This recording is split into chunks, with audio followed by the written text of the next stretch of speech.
అందరికీ నమస్కారం అండి. ఇవాళ చెప్పబోయే కథ పేరు ఎప్పటికీ వాడే నా మొగుడు. ఈ కథని రచించిన వారు సుదర్శనరావు గారు. ఇక కథలోకి వెళ్ళిపోతే, చందన, చందన ఎవరూ పిలిచినట్టుంటే వెనుతిరిగి చూసింది. ఆశ్చర్యపోయింది. ఇంకెవరు? ముకుందం, తన మాజీ మొగుడు. చందన, చందన అంటూ పరిగెత్తుకుంటూ ఆయాసపడుతూ వచ్చాడు ముకుందం. ఏం, ఎలా వచ్చావు? చందన, చందన, నాకు సైకిల్ తొక్కటం వచ్చేసింది చందన. ఉద్ధరించావులే. నిజం చందన, చాలా బాగా వచ్చేసింది. ఇప్పుడు ఏమిటట? బోడి గొప్ప. అసలు నేనిక్కడున్నానని నీకెవరు చెప్పారు? అమ్మా నాన్న మాట్లాడుకుంటుంటే తెలిసింది. తెలిస్తే మాత్రం వచ్చేయడమేనా?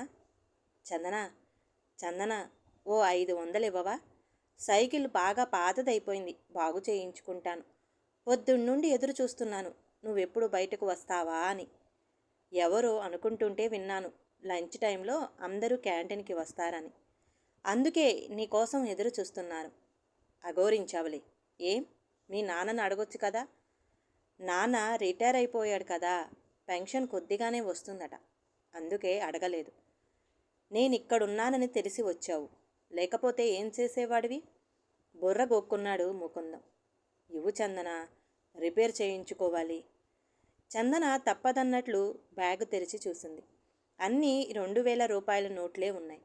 ఓ 2000 రూపాయి నోటు తీసి ఇచ్చింది. వద్దు చందన, 500 చాలు. నా దగ్గర 500 లేవు. ఉండు చందన, నేను మార్చుకొస్తాను. అక్కర్లేదు, ఉంచేసుకో. వద్దు, ఇక్కడే ఉండు, ఇప్పుడే మార్చుకొచ్చేస్తాను అంటూ ఒక్క పరుగు తీశాడు. ఎలాగోలా నోటు మార్చుకొని వచ్చాడు. చందన, చందన, ఇదిగో 1500 అంటూ ఇచ్చాడు. వద్దన్నానుగా, నిన్నే ఉంచేసుకోమని చెప్పానుగా. అలా ఏం వద్దు, ఇది కూడా అప్పుగాని, తర్వాత నీకు ఇచ్చేస్తాను. థ్యాంక్స్ అంటూ ముకుందం గబగబా బయటికి వెళ్ళిపోయాడు. చందన ముకుందం వెళ్ళిన వైపే చూస్తూ ఉండిపోయింది. మనసు పొరల్లో నుంచి గతం నెమ్మదిగా తొంగి చూడసాగింది. నానా, ఏం చూసి చేసుకోవాలి నానా? గట్టిగా తండ్రి మీద అరిచింది చందన. అబ్బాయి చాలా మంచివాడమ్మా, పైగా అందంగా కూడా ఉన్నాడు కదమ్మా. ఉంటే సరిపోతుందా? బీటెక్లో అన్ని బ్యాక్లాగు లేనట. ఒక్క సబ్జెక్టు కూడా పాస్ అవ్వలేదు. పోనీ ఏదో ఒక ఉద్యోగం తెచ్చుకొని తెలివితేటలు కూడా లేవు. పైగా చూడ్డానికి పరమ అమాయక మొహం వేసుకుని ఉంటాడు. కనీసం సైకిల్ తొక్కటం కూడా రాదట. ఎలా చేసుకోమని చెబుతున్నారు నాన్న? ఏదో రకంగా నన్ను వదిలించేసుకోవాలని చూస్తున్నారా? నన్నెలా పోషిస్తాడు వాడు? వాడికి నీ జీవితాంతం నేనే పోషించాలి. అంత కర్మ నాకెందుకు నాన్న? నా చిన్ననాటి స్నేహితుడమ్మా, వాడికి మాట ఇచ్చేశానమ్మా. ఎవరినడిగి ఇచ్చావు నాన్న? నీకు మనసెలా వచ్చింది? ఓ తింగరి సుంటకిచ్చి నన్ను కట్టపెట్టేసే అధికారం మీకెవరిచ్చారు? నేను చచ్చినా చేసుకోను. మాటిచ్చాను తల్లి, మాట తప్పి నేను బతకలేనమ్మా. నువ్విచ్చిన మాట కోసం నన్ను బలిపశువును చేస్తావా? నువ్వెంత దారుణంగా మాట్లాడుతున్నావు నాన్న. కన్న కూతురి జీవితాన్ని నువ్వే నీ చేతులారా నాశనం చేయడానికి కంకణం కట్టుకున్నావా నాన్న? అది కాదమ్మా, నేను చెప్పేది కాస్త ఆలకించమ్మా. ఏం ఆలోచించాలి నాన్న? నా బ్రతుకును కూడా నువ్వే శాసించేస్తున్నావుగా. అసలు ఏ తండ్రైనా తన కూతుర్ని ఏ గొప్ప ధనవంతుడికో లేక ఏ పెద్ద ఉద్యోగస్తుడికో ఇచ్చి చెయ్యాలనుకుంటాడు. నువ్వేంటి నాన్న ఇలా నా జీవితంతో ఆడుకుంటున్నావు? నిజమేనమ్మా, నువ్వు చెప్పింది కరెక్టే. కానీ నాకంత తాహత లేదమ్మా. ఏ గొప్పాడుకో ఇచ్చే చేసేంత స్థితిమంతుడిని కానమ్మా. ఓ మధ్య తరగతి సగటు మనిషినమ్మా. నా స్నేహితుడు కట్నం గిట్నం అడిగేవాడు కాదమ్మా. మా మధ్య అలాంటి మాటలు రాలేదు. ఏదో రకంగా నీ పెళ్లి చేయాల్సిన బాధ్యత నాకుంది కదమ్మా. నా పెళ్లి గురించి మీరేం బాధపడనక్కర్లేదు. ఈ ఏడాదితో నా బీటెక్ అయిపోతుంది. క్యాంపస్ సెలక్షన్లో పాస్ అయ్యాను. నాకు ఉద్యోగం రెడీగా ఉంది. నా బ్రతుకు నేను బ్రతకగలను. నా పెళ్ళి నేను చేసుకోగలను. నన్ను అడగకుండా ఏమిటి మీ బోడి పెత్తనం? అసలు మీరు నా కన్న తండ్రేనా అనిపిస్తుంది అంది చందన గట్టిగా అరుస్తూ. అమ్మ చందన అంటూ గుండె పట్టుకుని కుప్పకూలిపోయాడు చందన తండ్రి జోగారావు. జోగారావు గారికి హార్ట్అటాక్ రావడం అది రెండోసారి. నానా అంటూ చందన తండ్రి వైపు వేగంగా వెళ్ళి పట్టుకుంది. జోగారావు గారు బాధతో మెలికలు తిరిగిపోసాగాడు. వెంటనే అంబులెన్స్కి ఫోన్ చేసింది చందన. తల్లి చంద్రకళ కూతురి వైపు కోపంగా చూసింది. ఏడుస్తూ భర్త గుండెను నిమరసాగింది. చందన తల్లికి కూడా భర్త చేసిన ఈ పని ఇష్టం లేదు. కానీ తమ తాహతను ఆలోచించి భర్తనేమీ అనలేకపోయింది. కట్నం గిట్నం ఏమీ లేకుండా, పెళ్లి ఖర్చులు కూడా ఏమీ పెట్టుకోనవసరం లేకుండా అన్నీ తామే సమకూర్చి చేసుకుంటామని చెప్పడంతో చంద్రకళ ఒప్పుకోక తప్పింది కాదు. తండ్రికి బైపాస్ సర్జరీ జరిగింది. తండ్రి స్నేహితుడు వల్లభరావే దగ్గరుండి వైద్య ఖర్చులన్నీ భరించాడు. కంటికి రెప్పలా స్నేహితుడిని కాపాడుకున్నాడు. వాళ్ళ స్నేహం చూసి ఆశ్చర్యపోయింది చందన. ఇక మళ్ళీ మారు మాట్లాడదలుచుకోలేదు. తండ్రికి నయమై పూర్తిగా కోలుకున్నాక ఓ శుభముహూర్తాన చందనకు ముకుందానికి పెళ్లి జరిగిపోయింది. నానా, నీకిప్పుడు సంతోషమేగా? నన్ను క్షమించు తల్లి. ఏ జన్మలోనూ మళ్ళీ నా కూతురుగా పుట్టకు తల్లి. ఈ జన్మలో నేను అసహాయుడిని అన్నాడు తండ్రి జోగారావు. ఆవేశపడకండి నాన్న. ఈ జన్మకు నా కర్మ ఇలా కాలిందనుకుంటాను. నువ్వు అమ్మ మనశ్శాంతిగా ఉంటే చాలు అంది చందన కళ్ళు తుడుచుకుంటూ. ఏదో రకంగా భర్త ముకుందాన్ని మార్చుకుందామని అనుకుంది. ముకుందం మొండోడు. తన మాట వినేవాడు కాదు. చందన బెంగుళూరులో తనకి వచ్చిన ఓ ఐటీ ఉద్యోగంలో చేరిపోయింది. వర్కింగ్ ఉమెన్ హాస్టల్లో ఉంది. తను చేస్తున్న ఉద్యోగం, ఉంటున్న హాస్టల్ అడ్రస్ ఎవరికీ చెప్పకుండా జాగ్రత్త పడింది. ఎవరినీ రానిచ్చేది కాదు. చందనకు ఈ పెళ్లి ఇష్టం లేదని మాత్రం గ్రహించగలిగారు చందన మామగారు వల్లభరావు గారు. కానీ కాలగమనంలో ఏమైనా మార్పు వచ్చి కొడుకు కోడలు కలుస్తారని మనసులో సరిపెట్టుకున్నాడు. 2 సంవత్సరాల తర్వాత చందన తండ్రి జోగారావు గారు కూతురి ప్రవర్తన మీద బెంగతో కాలం చేశారు. చందన మామగారే కర్మకాండలన్నీ జరిపించారు. తల్లి చంద్రకళను తమ ఇంట్లోనే ఉంచుకుని చూసుకోసాగారు. నెమ్మది మీద చందన మామగారికి విషయం అర్థమైంది. చందనలో మార్పు రాలేదని. అమ్మా, ఈ విషయాలేమీ నాకు తెలవలేదు. నీ ఇష్టం మీదనే వివాహం జరిగిందనుకున్నాను. మమ్మల్ని క్షమించు తల్లి.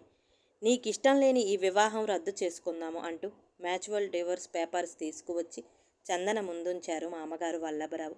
ఒక్క నిమిషం కూడా ఆలోచించకుండా డివోర్స్ పేపర్ మీద సంతకం చేసింది చందన. కోర్టు డివోర్స్ ఇవ్వడం జరిగిపోయింది. మరో 2 సంవత్సరాలు గడిచిపోయాయి. చందన బెంగుళూరు నుండి హైదరాబాదుకు జాబు మారి వచ్చింది. చందన మళ్ళీ ఎందుకు వచ్చావు? 1000 రూపాయలుంటే ఇవ్వు.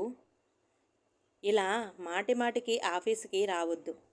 ఏ, మీ నాన్నకు రిటైర్మెంటు డబ్బులు బాగానే వస్తాయిగా. తీరిగ్గా కూర్చొని బాగానే తిను. చందన నీకు ఒక విషయం చెప్పడం మర్చిపోయాను. నా బ్యాక్లాగ్స్లన్నీ కంప్లీట్ చేసేశారు. జాబ్ అప్లై చేసుకున్నాను. అందుకే అడిగాను. చందన రిజిస్ట్రేషన్ ఫీజు కోసమే అన్నాడు ముకుందం. మాటిమాటికి ఆఫీస్కు రాకు. ఇదిగో ఈ 10,000 తీసుకుపో. మళ్ళీ రాకు అంది 10,000 తీసిస్తూ. అంత వద్దు, 1000 ఇస్తే చాలు. అది అప్పుగానే ఎప్పటికప్పుడు రాసుకుంటున్నాను. నాకు ఉద్యోగం రాగానే నీ అప్పు తీర్చేస్తాను. చందనకు ఏం మాట్లాడాలో తెలవలేదు. విడాకులు అయిపోయాక కూడా ముకుందం ఇలా రావడం చందనకు అస్సలు ససేమీరా ఇష్టం ఉండటం లేదు. 2 500 నోట్లు తీసిచ్చింది చందన. థ్యాంక్స్ అంటూ వెళ్ళిపోయాడు ముకుందం. నా కర్మ, వీడు నాకు ఇలా తగులుకున్నాడేంటో అంటూ తల కొట్టుకోసాగింది. హైదరాబాదులో ఆఫీసుకు దగ్గరలో ఓ డబల్ బెడ్రూమ్లో ఫ్లాట్ తీసుకొని తల్లిని తీసుకువచ్చేసి ఉండసాగింది. తల్లి బలవంతం మీద మళ్ళీ పెళ్లి చేసుకోవడానికి ఒప్పుకుంది.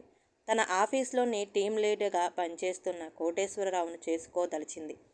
తన విషయమంతా చెప్పి ప్రపోజ్ చేసింది. కోటేశ్వరరావు వెంటనే సులువుగానే ఒప్పేసుకున్నాడు.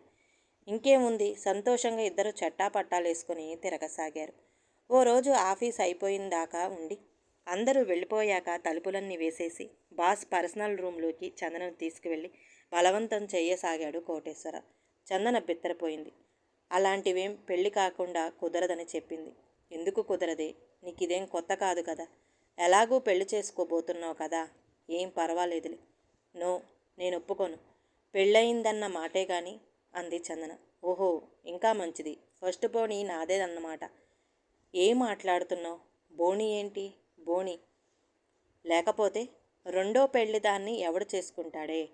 ఇలాంటి బోణీలు చాలా చేశాను. నీకు కొత్తేమో కానీ నాకు మామూలే. చీ వెధవ, నువ్విలాంటి వాడు అనుకోలేదు. నేను చావనన్నా చేస్తాను కానీ నీకు లొంగే ప్రసక్తే లేదు. నువ్వు లొంగేదేమిటి? నేనే లొంగ తీసుకుంటాను. నాకిది చాలా ఈజీ. నన్ను తప్పించుకోలేవు అంటూ మీద పడ్డాడు. చందన తప్పించుకోసాగింది. అయినా చందనను గట్టిగా ఒడిసి పట్టేసుకున్నాడు. ఆ పట్టు నుండి తప్పించుకోలేకపోయింది. గిలగిలాలాడసాగింది. గట్టిగా అరవసాగింది చందన. మంచం మీదకు తోసి అమాంతం మీద పడ్డాడు. చందన గట్టిగా అరుస్తూ పెనుగులాడసాగింది. ఇంతలో ఎవరో కోటేశ్వరరావును వెనక నుంచి లాగారు. చందన నాదిరా, చందన నాదిరా, ఎవరైనా మీద చెయ్యి వేస్తే చంపి పాతరేస్తాను అంటూ బలంగా అందిన చోటల్లా కోటేశ్వరరావును పిడిగుద్దులు గుద్దసాగాడు ముకుందం. అదే పనిగా ఊపిరి ఆడనివ్వకుండా, తేరుకోనివ్వకుండా గుద్దుల మీద గుద్దులు గుద్ది ముఖం పచ్చడి చేసేశాడు ముకుందం. బాధతో అరుస్తూ నేల మీద పడిపోయాడు కోటేశ్వరరావు ముఖాన్ని పాముకుంటూ. ముకుందం అక్కడితో ఆగిపోలేదు. బూటు కాళ్లతో కడుపు మీద, చెస్ట్ మీద, కాళ్ల మీద, చేతుల మీద బలంగా తన్నసాగాడు. రిబ్స్, కాళ్ళు, చేతులు కటక్ కటక్మంటూ విరిగాయి. కోటేశ్వరరావు మూలుగుతూ అచేతనుడైపోయాడు. ముకుంద చందన చెయ్యి పట్టుకుని బయటకు నడిచాడు. రా చందన, నా సైకిల్ ఎక్కు, నిన్ను మీ ఇంటి దగ్గర దించేస్తాను అన్నాడు ముకుందం. ఏమిటి, నీ సైకిల్ మీద? ఎంత దూరమో తెలుసా? 12 కిలోమీటర్లు. అయినా సరే తీసుకు వెళ్ళగలను. రా. వెనకెక్కుతావా, ముందు కూర్చుంటావా? ముందు వద్దులే, కడ్డీ మీద కదా, నీకు నొప్పిగా ఉంటుంది. వెనకే కూర్చో, క్యారేజ్ మీద కాస్త విశాలంగా ఉంటుంది. నువ్విచ్చిన డబ్బులతో అన్నీ బాగు చేయించేశాను అన్నాడు ముకుంద. అమ్మో, నేనెప్పుడు సైకిల్ ఎక్కలేదు, నాకు భయం. నీకు సైకిల్ రాదా చందన? రాదు, పడిపోతానేమోనని భయం, అందుకే నేర్చుకోలేదు. నేను బాగానే నేర్చేసుకున్నాను. ఒక్క దెబ్బ కూడా తగలకుండా వచ్చేసింది. డబల్స్ కూడా బాగానే వచ్చేసింది. నిన్నేమీ పడేయకుండా జాగ్రత్తగా తీసుకువెళతానే. అయినా సరే నాకు భయం, నేను క్యాబ్లో వెళతాను. సరే, క్యాబ్ బుక్ చేస్తాను అంటూ క్యాబ్ బుక్ చేశాడు ముకుందం. అయ్యో, తలంతా చెరిగిపోయింది చందన అంటూ జుట్టు సరిచేశాడు. నీ బొట్టు బిళ్ళేది చందన? బొట్టు లేకపోతే ముఖానికి అందం ఉండదు అన్నాడు. చందన బ్యాగులో నుంచి బొట్టు బిళ్ళ తీసి పెట్టుకుంది. అయ్యో, వంకరగా పెట్టుకున్నావు, నేను సరిచేస్తానే అంటూ సరిచేశాడు. నీ చీర కుర్చీళ్ళు నలిగిపోయాయి చందన, నేను సరిచేస్తానే అంటూ కిందకు వంగి చీరను కుర్చీలను సరిచేశాడు. చందన, ఆకలిగా ఉందా? క్యాబ్ వచ్చే లోపల ఏమైనా తిందామా? మధ్యాహ్నం కూడా ఏమీ తినలేదు. ఏమిటి, అప్పటినుంచి ఏం తినలేదా? ఇద్దరు చేతులు పట్టుకుని జాగ్రత్తగా రోడ్డు దాటి ఆపోజిట్లో ఉన్న ఓ రెస్టారెంట్కి వెళ్ళారు. ఏం తింటావు చందన? నీకు పూరీలంటే ఇష్టం కదా, అవే తిందాము. మరి నువ్వు? నీకేది ఇష్టమైతే నాకు అదే ఇష్టం, అదే తింటాను. పూరీ 2 ప్లేట్స్ ఆర్డర్ చేశాడు. నీకు రసగుల్లా ఇష్టం కదా చందన, అవో 2 ఆర్డర్ చేస్తానే అంటూ సర్వర్ను పిలిచి రసగుల్లా ఆర్డర్ చేశాడు. చందన, నీకు కాఫీ అంటే చాలా ఇష్టం కదా, అది కూడా ఆర్డర్ ఇచ్చేస్తాను ఇప్పుడే అంటూ సర్వర్ను మళ్ళీ పిలిచి 2 కాఫీ ఆర్డర్ ఇచ్చాడు ముకుందం. ఓ 10 నిమిషాల తర్వాత సర్వర్ ఆర్డర్ ఇచ్చినవి తీసుకువచ్చాడు. ఆ 10 నిమిషాలు ముకుందం ముఖాన్నే చూస్తూ కూర్చుంది తదేకంగా. ముకుందం కూడా అప్పుడప్పుడు చందన వంక చూడసాగాడు. చందన, అన్నీ వచ్చేశాయి, లాగించేద్దాం. చందన తల వంచుకుని కూర్చున్నది.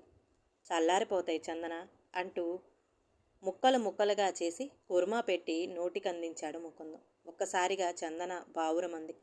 ముకుందం చేతులను పట్టుకుని ముద్దు పెట్టుకుంది. చందన, ఊరుకో, ఎవరైనా చూస్తే బాగుండదు అంటూ కళ్ళు తుడిచి పూరిని నోటికందించాడు. చందనకు ఏడు పాపుకోలేకపోయింది. వెక్కి వెక్కి ఏడవసాగింది. ముఖం, ముక్కు, బొగ్గలు ఎర్రపెక్కాయి. ఉష్, ఏడవకు చందన, ఊరుకో అంటూ మళ్ళీ కళ్ళు తుడిచాడు. ఒక్కొక్క ముక్క కూర అద్దుతూ నోటికందించసాగాడు. నెమ్మదిగా తినడం మొదలుపెట్టింది. హే చందన, నీ ముఖమంతా ఎర్రగా ఎలా కందిపోయిందో, ఇప్పుడు ఇంకా అందంగా కనపడుతున్నావులే. అవును, నిజంగానే నువ్వు చాలా అందంగా ఉంటావు చందన. నిజంగానా? మీరు కూడా చాలా బాగుంటారండి అంది. నిజంగానా? నిజంగా నిజమే అంటూ ఇద్దరూ నవ్వుకున్నారు. ఐటమ్స్ అన్నీ ఒకరికొకరు నోటికి అందించుకున్నారు. కాఫీ కూడా ఒకే కప్పులో అటు నుంచి ఇటు చప్పుడయ్యేలా సిప్ చేస్తూ నవ్వుకున్నారు. ఇంతలో క్యాబ్ డ్రైవర్ ఫోన్ చేశాడు వచ్చినట్టు. ఏమండి, క్యాబ్ క్యాన్సిల్ చేసేయండి, నేను సైకిల్ మీదనే వస్తాను అంది చందన. నిజంగానే? మరి భయమన్నావుగా? మీరున్నారుగా, నాకేం భయం లేదు, భయం పోయింది అంది చందన ముకుందం చేతిని ముద్దు పెట్టుకుని. బిల్ చెల్లించి బయటికి వచ్చారు ఇద్దరు. క్యాబ్ డ్రైవర్కి సారీ చెప్పి బిల్ చెల్లించేశాడు ముకుందం. ఏమండి, మీ దగ్గర డబ్బులున్నాయా అంది. ఉన్నాయిలే, నాన్నగారు ఇచ్చారు పార్టీ చేసుకోమని. పార్టీయా? దేనికి? అయ్యో రామా, అసలు విషయం చెప్పడం మర్చాను. ఆ విషయం చెప్పడానికే మీ ఆఫీస్కి వచ్చాను. నేను నువ్వు బయటకు వచ్చేంత వరకు వెయిట్ చేద్దామని ఓ పక్కన కూర్చుని ఉన్నాను. ఇంతలో లోపల నుంచి నీ అరుపులు వినపడ్డాయి. అంతలో ఇంత జరిగింది. అదన్నమాట విషయం. నా చందన మీద ఈగ వాలిన సహించను, చంపేయాల్సింది. ఏమండి, మీరు రాకపోయి ఉంటే నా జీవితం ఏమైపోయేదోనండి. ఈ పాటికే నా శవం. ఇప్పుడేం కాలేదుగా, అంత మాట అనుకు అంటూ చందన నోరు మూసేశాడు. మీరు అంతలా కొడుతుంటే వెధవ తిరగబడలేకపోయాడు. మీకంత బలముందా? ఏమిటి చందన, నన్నేమనుకున్నావు? కరాటేలో బ్లాక్ బెల్ట్, కిక్ బాక్సింగ్ కూడా ప్రాక్టీస్ చేస్తున్నాను. నా దెబ్బకు ఆ కోన్ కిస్సాగాడు ఆగగలడా? నా కిక్కులకు వాడు బహుశా ఓ సంవత్సరం పాటు బెడ్ దిగనే లేడు. నిజమే. మరి అంత కోపంగా కొట్టేశారేంటండి? నీ మీద ప్రేమ నన్ను ఎంత దూరమైనా తీసుకువెళుతుంది చందన. ఎంతకైనా తెగించేలా చేస్తుంది చందన. మీ అంత మంచిదాన్ని కానండి నేను. మీ ప్రేమను పొందే అదృష్టం నాకు లేదు. పైగా డివోర్స్ అయిపోయాక కూడా నన్ను ప్రేమిస్తూనే ఉన్నారా? మా అమ్మ నాన్న తర్వాత అంత ప్రేమగా ప్రేమించింది నిన్నే చందన. డివోర్స్ అయిపోయినా నీ మీద ప్రేమ చిరిగిపోలేదు. నా చందన నా గుండెల్లో పదిలంగానే ఉంది. ఏమండి, నన్ను క్షమించండి. నేను నా స్వార్థం కోసం చాలా తప్పు చేశాను. మిమ్మల్ని అందరినీ బాధ పెట్టాను. నాకేదైనా పెద్ద శిక్ష వెయ్యండి. అప్పటికి కానీ నాకు మనశ్శాంతి ఉండదు. వేస్తాను. ఊరుకుంటానా? సర్లే, సైకిల్ ఎక్కు, నన్ను గట్టిగా పట్టుకొని కూర్చో. ఓ అరగంటలో మీ ఇంటికి తీసుకెళ్ళి దించేస్తాను అంటూ చందనను జాగ్రత్తగా కూర్చోబెట్టి వేగంగా సైకిల్ తొక్కసాగాడు ముకుందం. చందన ముకుందం చుట్టూ చేతులు వేసి తలను వీపు మీద ఆనిచ్చి కళ్ళు గట్టిగా మూసుకుని వస్తున్న కన్నీటితో ముకుందం షర్టు వెనక వైపు తడిపేయసాగింది. ఇంకా దిగుతావా? మీ ఇల్లు వచ్చేసింది చందన. సైకిల్ దిగింది. గుడ్ నైట్ అంటూ వెళ్ళిపోసాగాడు ముకుందం. ఏమండి, లోపలికి రండి అంటూ చెయ్యి గట్టిగా పట్టుకుంది. వదులు వదులు, ఇలా పరాయి మగాడి చేతులు పట్టుకోవచ్చా? ఎవరైనా చూస్తే ఏమనుకుంటారు? ఎవరు చెప్పారు మీరు పరాయి మగాడని? మీరు నా మొగుడే, ఎప్పటికీ నా మొగుడే అంది చందన ముకుందం చెయ్యి మరింత గట్టిగా పట్టుకొని ఇంటి లోపలికి తీసుకువెళ్ళింది. అమ్మా చూడు ఎవరొచ్చారో అని బిగ్గరగా అరిచింది చందన. లోపల ఉన్న తల్లి చంద్రకళ కంగారుగా బయటికి వచ్చింది. అమ్మా, నన్ను మీ అల్లుడు గారిని ఆశీర్వదించమ్మా అంది తల్లి పాదాల మీదకు వంగుతూ. నిజమే అంటూ తల్లి సంతోషంతో ఇరువురిని రకరకాలుగా ఆశీర్వదించింది, సంతోషం పొంగుకొస్తున్న కన్నీటితో. అవునండి, ఇంతకు అసలు విషయం చెప్పనే లేదు. ఎందుకొచ్చారు మా ఆఫీస్కి? డబ్బుల కోసం కాదా? కాదు చందన. మరి? నాకు ఉద్యోగం వచ్చింది చందన, నెలకు 30,000. నిజంగానా అంటూ ముకుందాన్ని గట్టిగా కౌగులించుకుని ముఖమంతా ముద్దులతో నింపేసింది చందన. ఉసే, నేనింకా ఇక్కడే ఉన్నాని. దీనికి కోపం వచ్చినా పట్టలేం, తాపం వచ్చినా పట్టలేం అంది తల్లి చంద్రకళ. అమ్మా, నువ్వు లోపలికి పో, మాకిక్కడ చాలా పనుంది. ఓసిని ఆత్రం మండ, మళ్ళీ పెళ్లి చేయాలి కదే. శోభనం దాకా ఓపిక పట్టు. అదంతా నాకు తెలియదు. ఇప్పుడే పెళ్ళి. ఆ పాత తాళిబొట్టు పట్టుకురా, ఇప్పుడే కట్టేజ్ చేసుకుంటాను. ఈ రాత్రే మా శోభనం కూడా. ఓసిని, ఎంతకు తెగించావే. ఇన్నాళ్ళు మాకు పడిన ఈ శిక్ష చాలు. ఇక నేను ఎవరిని బాధ పెట్టను. నా ఈ మాజీ మొగుడే నాకు ఇప్పుడు సరికొత్త మొగుడు. తల్లి, నీలో ఇంత మార్పు నేను నమ్మలేకపోతున్నాను అంది. అవునమ్మా, నాన్న చెప్పింది కరెక్టే. ఆస్తిపాస్తుల కన్నా గుణమే మిన్న. ఎటువంటి అవలక్షణాలు, ఎటువంటి చెడు వ్యసనాలు లేని బుద్ధిమంతుడైన వాడే మొగుడిగా ఏ ఆడపిల్లకైనా కావాలి. అచ్చం నా మొగుడిలా. నాన్న, నన్ను క్షమించండి నాన్న అంది తండ్రి పటం వైపు తిరిగి దండం పెట్టుకుంటూ. తల్లి చంద్రకళ, ముకుందం కూడా దండం పెట్టారు. చూస్తున్నాం మీ దొంగ వేషాలు అంటూ ముకుందం తల్లిదండ్రులు లోపలకు అడుగుపెట్టారు. నేనిక్కడున్నట్టు నీకెలా తెలిసింది నాన్న అన్నాడు ముకుందం తల్లిదండ్రుల వంక చూస్తూ. పొద్దుననగా వెళ్ళిన వాడివి ఇంకా ఇంటికి రాకపోతే అనుమానం వచ్చి ఇక్కడికే వచ్చి ఉంటావని ఓ రాయి ఇటు వేశాం అంతే. మామయ్య గారు, అత్తయ్య గారు, నన్ను క్షమించండి అంది వారిరువురి పాదాలకు నమస్కరిస్తూ. లేమ్మా లే, నా రిటైర్మెంట్ డబ్బులతో ఓ ఫ్లాట్ కొన్నాను. త్వరలో సరికొత్త కోడలితో కొత్త ఇంటి గృహప్రవేశం కూడా జరగబోతుంది. ఈరోజు నాకు పరమ సంతోషంగా ఉంది. ఈ శుభ సమయంలో ఆయనే ఉంటే ఎంత పొంగిపోయేవారో అంది చంద్రకళ కళ్ళొత్తుకుంటూ. మా వాడ ఎక్కడికి పోయాడమ్మా, మన మధ్యనే తిరుగుతూ ఆనందపడుతుంటాడు. ఇప్పటికి వాడి ఆత్మకు శాంతి దొరికి ఏ ఉత్తమ లోకాలకు పయనమై ఉంటాడు. మామయ్య గారు, మీదెంత గొప్ప స్నేహం. మీలాంటి స్నేహితులు కోటికొక్కరుంటారేమో అంది చందన. స్నేహం బంధుత్వంగా మార్చుకోవడం ఇంకా గొప్పది తల్లి. నువ్వన్నట్టు కోటికొక్కరు ఇలా వియ్యంకులవుతారు అన్నారు వల్లభరావు గారు. స్నేహితుడి పటం వంక చూస్తూ కళ్ళు తుడుచుకున్నారు. అమ్మా తల్లి, మరి మా వాడి జీతం 30,000. నీకంటే సగం తక్కువ. మరి ఆలోచించుకో అన్నారు వల్లభరావు గారు. ఎవరు చెప్పారు? నా మొగుడి జీతం 90,000. తెలుసుకోండి. ఓహో, ఆ దారిలో వచ్చావా? అయితే గొడవే లేదు అన్నారు వల్లభరావు గారు అనుమానం తీరిపోయిందన్నట్టుగా. ఏవమ్మోయ్ కోడల పిల్ల, మా వాడికి సైకిల్ బాగా వచ్చేసింది. బోడి సైకిల్ తొక్కటం కూడా గొప్పేనా? బుల్లెట్ బండిని నడపటం రావాలి అంది చందన ముకుందం వంక చూస్తూ. అది కూడా నేర్చేసుకుంటాను చందన. నాన్న నాకు అర్జెంటుగా బుల్లెట్ కొను. కోడలు మన ఇంటికి వచ్చేస్తుంది కదరా, ఒక్క బుల్లెట్ ఏం కర్మ, ఏకంగా కారే కొనేద్దాం అన్నారు వల్లభరావు గారు కోడలి వంక అభిమానంగా చూస్తూ. అందరి మనసులు తేలికపడ్డాయి. ఈ కథ గనక నచ్చితే ప్లీజ్ అండి లైక్ చేయండి. అలాగే ఛానల్ని సబ్స్క్రైబ్ చేసుకోవటం మాత్రం మర్చిపోమాకండి. మీ విలువైన అభిప్రాయాలను కామెంట్ బాక్స్లో కామెంట్ చేయండి. అందరికీ ధన్యవాదాలండి.